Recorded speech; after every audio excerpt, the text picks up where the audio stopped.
Hi welcome back to my YouTube channel. I hope सब बहुत अच्छे होंगे और पढ़ रहे होंगे। तो another video, another update and another बातचीत। तो बात सिर्फ ये है कि R R B P O means I attempted 54 question. I don't think कि मेरा क्लियर होगा। In R R B clerk I attempted 72। I don't know मेरा क्लियर होगा कि नहीं होगा।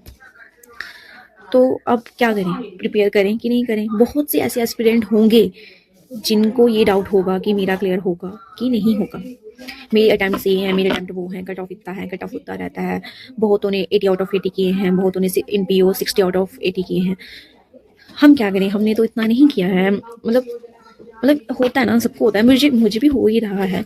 बट एक चीज़ हम ये सोच सकते हैं कि चलो ठीक है, होगा या नहीं होगा, वो रिजल्ट जब आएगा तो पता हमें चल जाएगा कि होना है कि नहीं होना है। कि हम ये कर सकते हैं, क्योंकि हमने अभी तो छोड़ना तो है नहीं, पढ़ना तो है। इस एग्ज़ाम्स के लिए नहीं पढ़ूंगी, अगले एग्ज़ाम जो नेक्स्ट ईयर आएंगे उनके लिए पढ़ना है। तो हम पढ़ना भी अब कोई प्री का नहीं है, मेंस का पढ़ना है। अभी कोई प्री लाइनअप भी नहीं है कि हम यहाँ प्री भी है तो उसका प्रिपेयर कर लेती हूँ, क्या पता वो हो जाएगा तो ये वाला मेंस नहीं होगा, प्री नहीं होगा तो मेंस करके क्या फ़ायदा। तो अभी ऐसा कोई प्री भी नहीं है। तो हम क्यों ना हम पढ़ते, तो इससे अच्छा ना कि हम पढ़ लें, मेंस पढ़ें उसे। अगर हम पढ़ेंगे, आज हम मेंस को पढ़ेंगे, आरआरबी के हिसाब से पढ़ेंगे, तो हम अपने कंसेप्ट ही इंप्रूव करेंगे ना। तो मुझे ऐसा लगता है कि हमें पढ़ना चाहिए फॉर मेंस।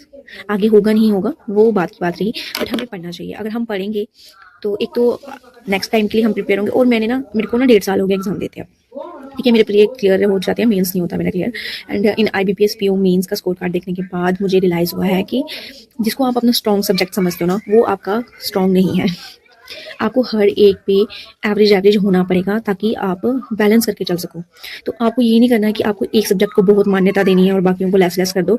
ऐसा नहीं होता है, क्योंकि आपको नहीं पता है कि कब कौन सा वाला जो सेक्शन है टफ आ जाएगा और कौन सा वाला ईजी आ जाएगा। क्या पता आपने कौन सा अच्छे से पढ़ा हो, रीजनिंग ईजी आ जाएगा और कौन सा टफ आ जाएगा। आपसे कौन सा अटैम्प्ट नहीं हो और ऊपर से आपने रीजनिंग भी नहीं पढ़ा हो तो रीजनिंग भी आपसे अटैम्प्ट ना हो, है ना। तो क्या पता होता है कि आपने रीजनिंग अच्छे से करा हो तो कौन सा आगे ईजी आया हो, और आपसे बेसिक भी नहीं हो रहा हो तो ऐसे बच्चे नंबर निकाल लेंगे। तो हमने सबको थोड़ा थोड़ा टाइम देना है, सबको पढ़ना है, सबको एक जैसा समान टाइम देना है। एवरेज तक सबको लेके जाना है। जो आपका स्ट्रॉन्ग सब्जेक्ट है आप उसको 1-1.5 घंटा 2 घंटे ज़्यादा दे सकते हो। बट ये नहीं है कि आप पूरा पूरा दिन रीजनिंग कौन में हो तो कौन जी में हो तो जी करे जा रहे हो। नो नो नो, ये नहीं कर सकते, क्योंकि एक सब्जेक्ट से तो कट ऑफ क्लियर नहीं होगा। एक सब्जेक्ट से तो हम क्लियर नहीं कर पाएंगे चीज़ों को। हमें सबको थोड़ा थोड़ा करके करना ही पड़ेगा। तो मैंने जो सोचा है वो मैंने सोच लिया है। मैंने एक फुल प्रूफ प्लान बना लिया है। मैंने सोच लिया है कि मैं कैसे अपनी पढ़ाई और अपनी पर्सनल लाइफ, जो मेरी डेली रूटीन्स हैं, कैसे उनको मैनेज करूँगी, उसका मैंने एक प्लान बना लिया है। बिल्कुल अच्छे से प्लान बना लिया। और मुझे पता है महीने में अगर 30 दिन हैं तो मैं 30 के 30 दिन नहीं पढ़ सकती, क्योंकि मुझे पढ़ना भी है, घर के काम भी देखने हैं, मुझे मेरा बेबी भी देखना है, आना जाना भी है कहीं। बहुत चीज़ें होती हैं एक मतलब कि मैरिड लाइफ में। मतलब जो अनमैरिड है वो उनको तो मतलब दे आर ब्लेस्ड। मैं तो कहती हूँ अभी जॉब ले लो, यू आर ब्लेस्ड यार। मतलब कि अगर आपने अभी अपना पॉइंट ऑफ व्यू सेट कर लिया ना कि हमें अभी ही ये चीज़ करनी है, हमें शादी तक नहीं रुकना, या मतलब कि हमने अभी शादी नहीं करी है, हम पहले सक्सेसफुल होना चाहते हैं, फिर बात की बाद में देखेंगे, वो सक्सेसफुल हो जाएंगे, ज़रूर होंगे। Sorry for the interruption and sorry for the background noise. इसका मैं कुछ नहीं कर सकती, क्योंकि घर वाले बात कर रहे हैं और उनको मैं नहीं बोल सकती कि आप मत बोलो। तो मैं इतना लाउड तो हूँ कि आपको मेरी वॉइस जो है वो ज़्यादा आ रही होगी और बाकियों की आई थिंक कम ही आ रही होगी। तो मैं कहाँ थी, मैं थी कि हाँ, कि जो अनमैरिड हैं कि वो कर सकते हैं, उनका छोड़ो। जो मतलब कि जो अनमैरिड हैं और जो मैरिड हैं, जो सबके लिए सेम ही बात चल रही है। बात तो सेम ही होगी, प्रिपरेशन तो हमें सेम ही करनी है। हाँ, कोई ज़्यादा टाइम लेगा दिन का, कोई कम लेगा, कुछ चीज़ों को मैनेज करके चलेगा और कोई खुले दिल से चलेगा, बस यही होगा। बाकी रही बात की, तो इसमें भी कंप्यूटर करना है, GA करना है, तो GA में करूँगी फॉर RRB PO मीन्स। पढ़ रही हूँ तो पढ़ूंगी ऑफ कोर्स। तो मैं पढ़ूंगी इसको जून से। जून, जुलाई, अगस्त, सितंबर, अक्टूबर एंड नवंबर, 6 मंथ हो गए। दिसंबर का भी मैं लेके चलूँगी 15 तक। दिसंबर का भी लेके चलूँगी। ये हो गया GA का। मैं कहाँ से करूँगी, कुश पांडे से करूँगी। कुश पांडे सर हैं, वहाँ से करूँगी। उनका सफलता बैच मैंने ले रखा है, मैं उनसे करती हूँ। उसके मैंने नोट्स प्रिपेयर किए हैं, क्योंकि वो क्लासेस जो लेते हैं उसमें बैच में, उसके मैंने कॉपी पे अपने हैंड रिटन नोट्स बनाए हैं। मेरे को अपने हाथ से लिखा हुआ जल्दी याद होता है तो वो मैं प्रिपेयर करूँगी। और for computer Arora educator, the one and the famous one, तो उनसे करूँगी मैं कंप्यूटर। मैं उनसे करने वाली हूँ, उनकी अभी यूट्यूब पे क्लासेस चल रही हैं। आई थिंक आज 9वीं क्लास थी, तो वो कर रही हूँ मैं मेरी क्लासेस छूट गई हैं काफ़ी ज़्यादा, तो मैं 2-2 करके क्लासेस कर रही हूँ। और उनका मैंने कोर्स भी परचेज़ कर रखा है, उसका भी मैं एक क्लास ले लेती हूँ रोज़ की। उसके भी मैं नोट्स बना रही हूँ। मेरा पावर पॉइंट मैं नोट्स बनाऊंगी। उससे ये होता है कि आप जब नोट्स बनाते हो तो आप तब थ्योरी कर रहे होते हो, और जब वहाँ पे MCQs होते हैं तो बहुत से होते हैं ऐसे कि आपको रिवाइज हो जाते हैं, तो उससे एक ये मेरा प्लस पॉइंट निकलता है। बाकी तो ठीक है। बाकी आप अगर वो क्लासेस भी कर लोगे ना तो भी आप अच्छे खासे नंबर वहाँ से ले लोगे। उनको एक बस ये करना है, जो क्लासेस लोगे ना उनको रिपीट कर लेना, ठीक है। कंप्यूटर हो गया, जी हो गया। And for English मॉक्स मॉक्स मॉक्स। एडिटोरियल करूँगी ओनली फॉर वो कैब। निमिषा मैम का एडिटोरियल आता है, उसको करो ओनली फॉर वो कैब, ठीक है। वो कैब पार्ट करना है, क्योंकि वो कैब थोड़ा वो करना है। फिर आपको क्या करना है, प्रैक्टिस मॉक है ना, एक प्लेटफॉर्म है ये टेस्ट सीरीज़ का। प्रैक्टिस मॉक है, उस पर फ्री क्विजेज आती है, बाय नहीं करना। उसमें फ्री क्विजेज आती हैं मेंस के लिए इंग्लिश में। वहाँ पे उन्होंने मेरे ख्याल से दिया हुआ है, हाँ दिया हुआ है, ये टॉपिक वाइज दिया हुआ है। तो वहाँ से आप आरसी ले लो, कभी एरर डिटेक्शन ले लो, जब जंबल्स ले लो, समथिंग समथिंग करके आपको करना है। तो इसी तरीके से हम इंग्लिश को तो प्रिपेयर कर ही लेंगे, ठीक है। तो इंग्लिश का यही है। और आप अगर क्लास देखना भी चाहते हो ना तो वरुण चरित्रा सर हैं यूट्यूब पे, उनकी क्लासेस हम प्रेफर कर सकते हैं फॉर न्यू टॉपिक्स। कुछ मिसलिनियस टॉपिक्स ऐसे आ जाते हैं ना, न्यू पैटर्न पे आ जाते हैं, जैसे कि इस बार भी आए थे, IBPS क्लब मेंस में भी आए थे, SBI क्लब मेंस में भी आए थे। तो वो टॉपिक आप कर सकते हो क्लासेस थ्रू, ठीक है। बाकी आप पूरा का पूरा है उस पर सेक्शनल मार्क्स पे रिले कर सकते हो, तो उसमें कोई इशू नहीं है। तो English was quite easy for me, मतलब इंग्लिश में मैं ठीक ठाक हूँ, तो इंग्लिश में से हो जाती है। तो इंग्लिश के लिए तो मैं यही करूँगी। और फिर रहा कॉन्स। कॉन्स के लिए मेरे दो टीचर हैं, एक है कौशिक मोहंते सर और एक है हर्षल सर, ठीक है। आप ये दो, हर्षल सर की क्लासेस लो कंसेप्ट सीखने के लिए।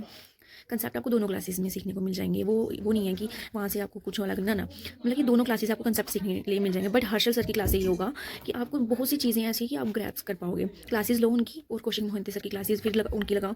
ये होता है कि बहुत से क्वेश्चन रिपीट हो जाते हैं, आपकी प्रैक्टिस भी हो जाती है। तो मतलब कि आपको अलग से प्रैक्टिस के लिए बुक्स वगैरह के लिए मैं प्रेफर नहीं करती बुक्स। तो इसकी उस तरीके से हो जाएगा। तो दो टीचर्स को फॉलो कर लो, अल्टरनेट डेज पे क्लासेस लगा लो, तो कॉन्स का भी हो जाएगा। और मॉक लगा लो, जैसे हफ्ते में 2 से 3 बार मॉक लगा लो, ठीक है। अभी मैं फुल लेंथ मॉक तो बिल्कुल नहीं दूंगी, क्योंकि मैंने पहले भी फुल लेंथ मॉक देके बहुत बड़े देने हैं, अभी नहीं देने हैं। जब 10 दिन रह जाएंगे ना, फिर अल्टरनेट डेज पे दे देंगे, फिर देखा जाएगा देने हैं कि नहीं देने हैं। क्योंकि मेरे को नहीं इतना टाइम लगता है यार, मैं पूरा दिन नहीं पढ़ पाती हूँ। मेरे को जैसे तैसे करके मतलब कि घंटे निकालने होते हैं, कि जैसे तैसे करके मुझे निकालना है, मुझे टाइम निकालना होता है कि मुझे पढ़ना है, और कैसे कैसे करके निकालना है। वो मैं फिर देखती हूँ कि अच्छा ज़रूरी है कि 3 घंटे बैठकर 2 घंटे बैठकर मैं पहले मॉक दूंगी, उसको एनालाइज करूँगी जो भी। तो उससे अच्छा है कि पहले मैं एक सेक्शनल मॉक दे दूँगी, फिर एक क्लास देख लूँगी, फिर थोड़ी सी प्रैक्टिस कर लूँगी, फिर सेक्शनल मॉक दे लूँगी, फिर उसको उन दोनों को रात को बैठ के एनालाइज कर लूँगी। तो मेरे लिए मुझे लगता है तो ये ज़्यादा प्रोडक्टिव रहता है मेरे लिए। तो मैं उस तरीके से करूँगी। और फॉर रीजनिंग उसके लिए भी मैं एक आर्ट ऑफ रीजनिंग के सारे संजय सर आई थिंक, नाम अभी प्रॉपर याद नहीं है, उनसे करूँगी थोड़ा क्लासेस का, और बाकी मॉक और क्विज़ेस। टेक्स्ट बुक के मॉक्स दूंगी, गाइडली के मॉक दूंगी, प्रैक्टिस मॉक का लिया है, प्रैक्टिस मॉक के मॉक दूंगी, बस इनफ है। इतने प्लेटफॉर्म से आपको सेक्शनल मॉक देने हैं, बस इतना ही करना है। इतना ही करूँगी, बाकी देखते हैं क्लियर होगा नहीं होगा बात की बात है। अभी के लिए तो प्रिपेयर करूँगी, और कंप्यूटर को भी प्रिपेयर करके रख दूँगी, नोट्स प्रॉपर बना लूँगी, कि ताकि अगले साल के लिए मुझे थोड़ा ईजी हो जाए। और मैंने पढ़ा होगा तो देखा जाएगा, फिर हो जाएगा। और पॉसिबिलिटी RRB क्लर्क में है कि 72 अटैम्प्ट करें, मे बी हमारे हो जाएगा क्लियर। तो उसके लिए अच्छे से कंप्यूटर प्रिपेयर हो जाएगा। एंड फॉर नेक्स्ट ईयर के लिए बाकी जो सब्जेक्ट रहेंगे, तो मैंने ये सोचा है कि इस बार मैं पहले मेंस पढ़ूंगी, क्योंकि प्री तो अब मुझे पता है, प्री में चाहिए स्पीड। उसके लिए आप 1 घंटा रोज़ का निकालोगे, स्पीड मेंस करोगे, थोड़ा सा 2-3 पजल लगा लोगे। कोई 25-30 पजल नहीं लगाने दिन के, कोई 25-30 सिटिंग अरेंजमेंट नहीं लगाने, बहुत सी मिसलेनियस सॉल्व नहीं करने, बहुत से टॉपिक सॉल्व नहीं करने। आप टीचर्स पे रिले कर सकते हो, वो आपको टॉपिक देंगे, पढ़ाएंगे, आप उनको पढ़ो। टॉपिक्स पढ़ने हैं, ठीक है, पढ़ो। अपने शॉर्ट हैंड नोट्स बनाओ, रीजनिंग के बनाओ, कॉन्स के बनते हैं तो कॉन्स के बनाओ, सबके नोट्स बनाओ। कॉन्स के नहीं बना सकते आप, क्योंकि उसका बड़ा हुआ सिलेबस है। बट आप रीजनिंग के साथ ही टॉपिक्स हैं मिसलिनियस, और बाकी पजल्स हैं, पजल्स के तो नोट्स बनते नहीं, वो तो प्रैक्टिस से आती है। बट हाँ, आप बाकी मिसलिनियस के नोट्स बना सकते हो, मैंने बनाए हैं। इफ़ किसी को चाहिए होंगे तो मैं शेयर भी करूँगी। हाँ, मतलब कि स्टार्टिंग से आप कर सकते हो। आप एक अंकुश लांबा सर को फॉलो कर सकते हो, और एक अड्डा पे सौरभ सर हैं, उनको फॉलो कर सकते हो। और रीजनिंग मैंने पजल्स के लिए पजल्स के लिए मैंने अंकुश लांबा सर को फॉलो किया था, और मैं उन्हीं से पजल्स पढ़ती हूँ, चाहे मेंस की हो चाहे प्री की हो। आर्ट ऑफ रीजनिंग जो है वहाँ से मैं मिसलिनियस मेंस करती हूँ। और ये जो सौरभ सर है, सौरभ सर से मैंने प्रीलिम्स का मिसलिनियस टॉपिक्स करे थे, और मैंने उन्हीं से करे से। मैंने अंकुश लांबा सर का वो फॉलो नहीं करा, मैंने उन्हीं की टेक्निक्स जो भी उन्होंने ट्रिक्स टेक्निक्स जो भी सिखाए थे, पैटर्न सिखाया था किस तरीके से किस क्वेश्चन को कैसे सॉल्व करते हैं, मैंने उसी को फॉलो करा, और अब वो मेरा इतना स्ट्रॉन्ग हो गया। मतलब कि आपको एक चीज़ के लिए एक ही टीचर पर रिले करना है, कि आपने इसका भी सीख लिया, इसका भी सीख लिया, फिर आप कन्फ्यूज़ हो गए। वो नहीं करना यार, आपको अपने तरीके से करना है कि आपको कहाँ पे बेस्ट लग रहा है, अब वो वाला वहाँ से उठा लो। मुझे अंकुर सर की पजल्स बेस्ट लगी, मैंने पजल्स उठा ली, तो ऐसे ऐसे करके। तो दैट्स ऑल फॉर वीडियो। तो अगर आपको अच्छा लगा कि किस तरीके से करना है, आगे भी कोई पूछना चाहेगा, और या किसी को देखना है कि क्या करना है, किस तरीके से करना है, तो आप कमेंट डाउन करिए अपनी अपनी क्वेरीज़ को। मैं उसको सॉल्व करने की या उसको समझने की कोशिश करूँगी, और उस पर एक वीडियो ज़रूर बनाऊँगी। तो बस इसी तरीके से पढ़ते हैं। सेक्शनल मॉक जो लगाऊंगी उसका स्कोर मैं ज़रूर शेयर करूँगी, जो भी मैं पढ़ूँगी उसको मैं ज़रूर दिखाऊँगी। मैं रोज़ का ब्लॉग नहीं बना सकती, क्योंकि मेरा फ़ोन कभी कभी मेरी बेटी के पास होता तो वो नहीं देता, तो नहीं बना सकती, तो इतना टाइम भी नहीं होता है मेरे को, बड़ी मुश्किल से तो घंटे निकालने पड़ते हैं दिन के, तो व्लॉग तो टाइम नहीं लगता। तो अभी जो वीडियो है बस यही है, तो तब तक के लिए टाटा, होप फॉर बेस्ट।